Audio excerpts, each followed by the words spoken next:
ఎంతో ఎత్తుకు ఎదిగినా, ఎన్నో ఆస్తులు సంపాదించినా కన్న తల్లిని, కన్న ఊరిని మర్చిపోవటం అసాధ్యమని, పుట్టిన ఊరిపై మమకారం తరిగిపోదని, ఊరి వారి బాగోగులను తీర్చడమే తన బాధ్యత అని ఎరిగిన వ్యక్తి.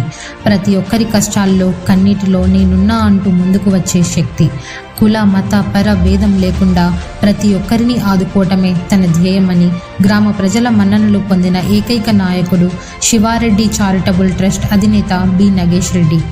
బదినేహాల్ గ్రామంలో నూతన చర్చ్ నిర్మాణానికి సుమారుగా 10 లక్షల రూపాయలు విరాళంగా ఇచ్చి దాతృత్వాన్ని చాటుకున్నారు.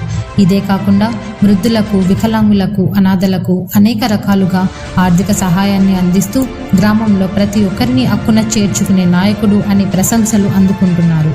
నూతన చర్చ్ దేవాలయ ప్రతిష్ఠ ఉత్సవం సందర్భంగా సంఘ పెద్దల ఆధ్వర్యంలో ప్రేమపూర్వకంగా ప్రతిష్టోత్సవ ఆహ్వానం పలికారు.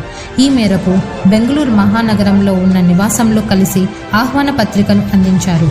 ఆహ్వాన పత్రికను అందుకున్న శివారెడ్డి చారిటబుల్ ట్రస్ట్ అధినేత బి నగేష్ రెడ్డి మాట్లాడుతూ, తాను పుట్టిన ఊరిపై మమకారం, ఊరి ప్రజలపై ఉన్న ప్రేమ, ప్రతి ఒక్కరికి తన వంతుగా సహాయం చేయడం నా బాధ్యత అని అన్నారు.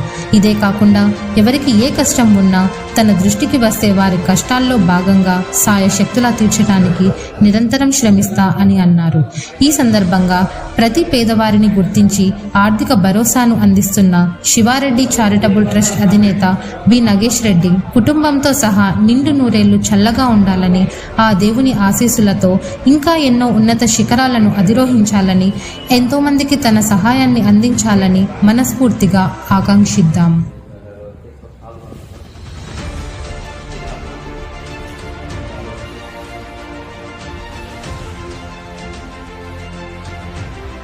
Dekat-dekat rumah kalau orang